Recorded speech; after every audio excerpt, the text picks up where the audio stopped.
house that I bought, 21st Avenue South, was ugly, in very bad condition.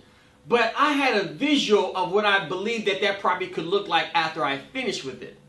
Now, when I finished with this property, after about 9 months of doing what is called sweat equity, I want you guys to write that down. Sweat equity is when you actually go out to the property and you do some of the work yourself.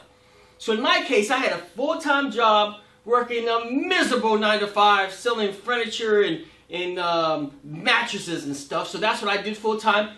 But I was dedicated to rehabbing this house. And then not only just rehabbing the house, I wanted to get some experience.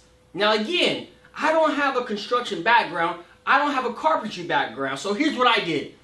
I went out there after I bought this property and I found some local contractors and some local carpenters